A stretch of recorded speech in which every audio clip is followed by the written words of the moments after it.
Hi, my name is Sonia Mainstone-Cotton, and this video and the next one is around children's wellbeing, and it's part of a mini series that we've been doing, following one for managers and two for staff wellbeing.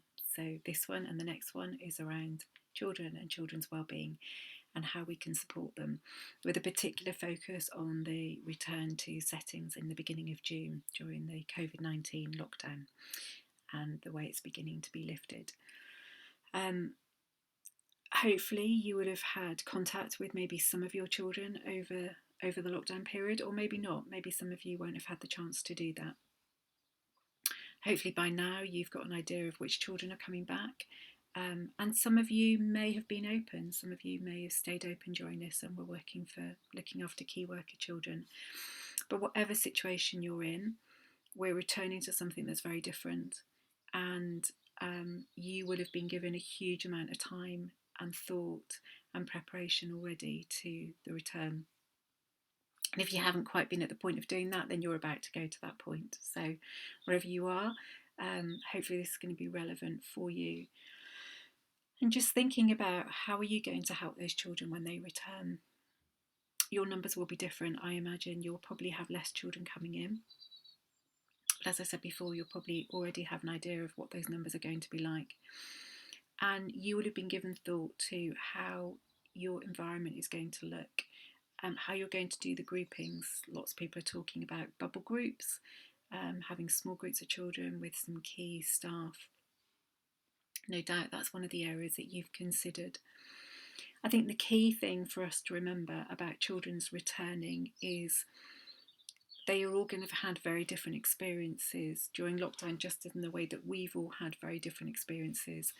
So for some of our children, this would have been a great time. They would have had lots of fun and some lovely time with their family. They would have been outside and been in gardens and having a great time playing, and all will be okay. For some of your children, life would have been really stressful and it would have been very difficult. Parents may have been very stressed. There may have been big concerns around physical and mental health for family members. They may have been in a tiny house or flat with no access to outdoor spaces. There may have been huge financial worries on the family which were impacting the children. So you will know your children. You will know them very well before they come back.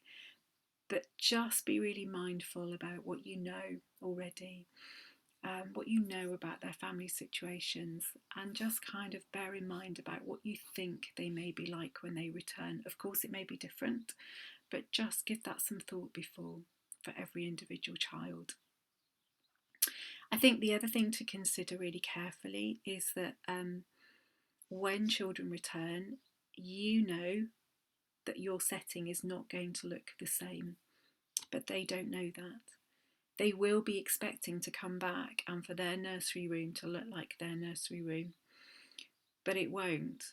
And it's really important that you prepare them for that. So if possible, could you take some photographs, or could you take a mini video and send it to the family home and get the parents to show it to the children, with you talking over it, if possible, if it's a video, and explaining how things look different, but reassuring them that this is going to be okay. We are here to have fun. We are here to look after you. We are here to keep you safe. But our room looks a little bit different, and this is how it looks different. When children are prepared, when they're pre-warned, then they're in a much better able position to be able to cope with those changes. So there's lots of discussion at the moment about how resilient children are. And children can be very resilient, but we need to help that. And part of helping that is by preparing them, just in the way that we talk about really good transitions and we think really carefully about good transitions. You need to be thinking really carefully now about those good transitions of those children coming back in. So take photographs or take a video. Make it clear to children what's different and how it's different. Show them the things that will still be there that they like. Talk about how it's going to be. So if it's going to be a small group, talk about their small group. If you're able to tell the parents who's in the group with the child, then do that. So they're ready, prepared, so that they know that. If they're going to be having food in a different room, then let them know that. All those really simple things. If your outdoor area looks different, show them that. Really prepare them so that they can know what that feels like and what that looks like. The other thing that would be really important to do when children return is to do some reminiscing with them. So really spend time with them, remembering what you all did before lockdown, reminding them of those good things, of the things that you enjoyed doing with them, the things that they enjoyed doing. This will help them to remember those things before lockdown. It will help them to re-engage with what was going on before this big change and remember what they enjoyed. And they can join in with that, and they can, once you start, they'll join in there and they will remind you and they will tell you things.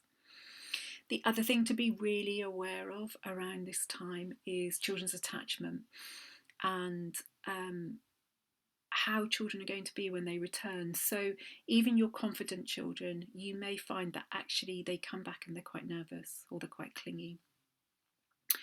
Our children have just spent around, I think are we on 9 weeks? Have spent 8-9 weeks at home only in their small family grouping. That's very different. That's a very intense, long period of time. And as I said earlier, for some that would have been really good, but for others that would have been really difficult. But for those, even where it's been really good, that's a long period of time to be spending with just your family. I know I'm finding that. So I've been spending it with my husband and my younger daughter. That's intense. That's an intense period of time. For our little children, for our young children that you work with, returning out of that could be really hard. It may be that they go back to some old behaviours that you saw when they first started. So they may be really clingy. They may not want to leave mummy. They may be really upset at the idea of leaving their home. They may also be very scared. I think one area that we really need to consider carefully is we have been telling children and young people that it isn't safe to go out, that there are germs out there, that it's not safe to go out. And now we're saying it is safe to return. But we need to think about that really carefully, because we're also giving them other messages, aren't we, of it's safe to return. However, we need to wash our hands lots. We can't be with lots of people. And that can be slightly confusing for children. So I think my advice is you keep your messages really clear. You talk about we need to wash our hands to keep us safe. I think that's okay. But we also use loads and loads of emotion language to recognise how they're feeling right now and recognise what's going on for them. As really good practice, you should be using emotion language all the time. It should be a really good part of your vocabulary. But we need to just maybe up that a bit more and really be attuned with what's going on for them. So being alongside them and recognising if they are sad more often, then acknowledging that and saying, I'm wondering if you're feeling really sad because you're not with mummy and you're missing mummy right now. It's okay. You're going to see mummy in a little bit. Acknowledging those feelings, giving words to those feelings is so important. We know that feelings are neither good nor bad. They just are, and we have them.